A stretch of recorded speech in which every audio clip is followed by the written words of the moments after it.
I'm archiving. I'm watching you all. I'm recording every lie. I'm archiving every distortion.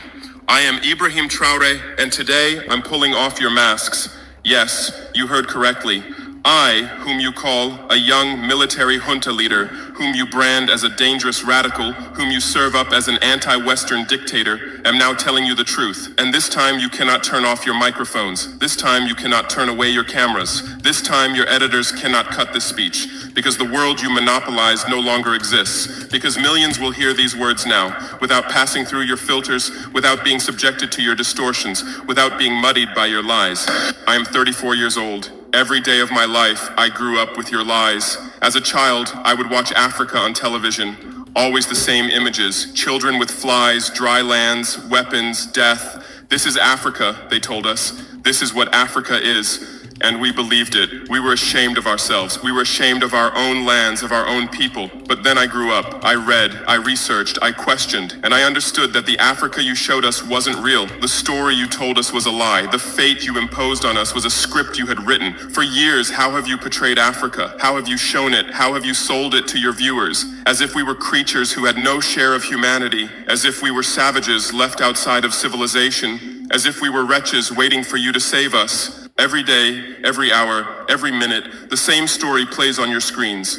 Hunger, war, disease, corruption, terror, chaos. These are the words that come to mind when Africa is mentioned. In your Africa dictionary, there are no other words. No hope, no success, no development, no resistance, no honor, no pride, no victory. So I ask you, New York Times, Washington Post, Guardian, Le Monde, have you ever made Africa's successes your headlines? How many times have you written about Rwanda's technology miracle? How many times have you shown Ethiopia's reforestation project? How many times have you praised Botswana's democratic success? How many times have you described Kenya's entrepreneurial ecosystem? No, because these don't fit your scenario. Your Africa cannot be successful. It cannot, because then how will you legitimize your exploitation? If it's not in need of help, how will you intervene? If it's not backward, how will you look down on it? Have you ever asked yourselves, has any editor sitting at their desk, any news director in a meeting, any columnist at their keyboard ever thought, why are the people of the world's richest lands poor? Here are the numbers for you, real numbers. Africa owns 70% of the world's cobalt reserves. Your cell phone, your computer, your electric car won't work without cobalt. This cobalt comes from Congo, but Congolese can't afford cell phones. Africa owns 90% of the world's platinum reserves. Catalytic converters, electronic devices, medical implants, they all need platinum. This platinum comes from South Africa, but South Africans are crushed by unemployment. Africa provides 30% of the world's gold production. Mali, Burkina Faso, Ghana, Tanzania. Gold flows like rivers from our lands. But our people swim in poverty. Africa supplies 65% of the world's diamond production.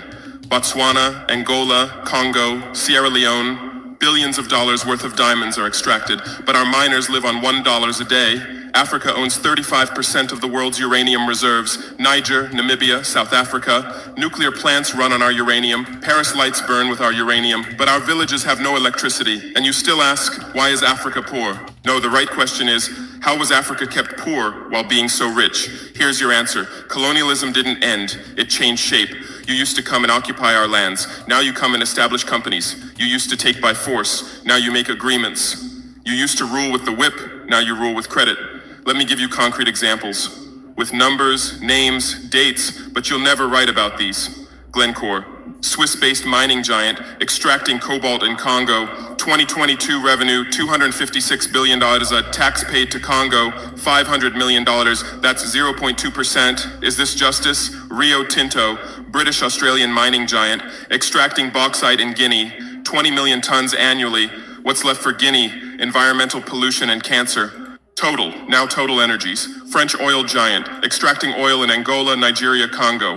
2022, profit, $36 billion investment in Africa, dirty pipelines, Anglo-American, founded in South Africa but now in London. Diamonds, platinum, iron, taking everything. What it left in South Africa, 6 million unemployed miners. And ththese are just the tip of the iceberg. What about the invisible, the secret deals, the offshore accounts, the transfer pricing tricks? Every year, $88 billion in illegal money flows out of Africa. Who writes about this? Every year, $45 billion in aid comes to Africa. Everyone writes about this, but no one says Africa is not the continent receiving aid, it's the continent giving aid. We don't need these people.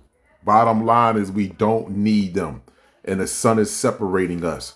All the lies that they have told us for so many years about our people and how we live.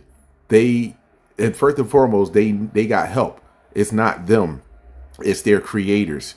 Understand and overstand that. That's why their expiration date is here. We never needed these people. It was always manipulation and them keeping us on drugs to keep us in a state of fear. That's all it is. Game is over now. That's why the sun is separating us. Abundance and gratitude to you all. Shout out to Sister Wanda for posting this. Abundance to you, Divine.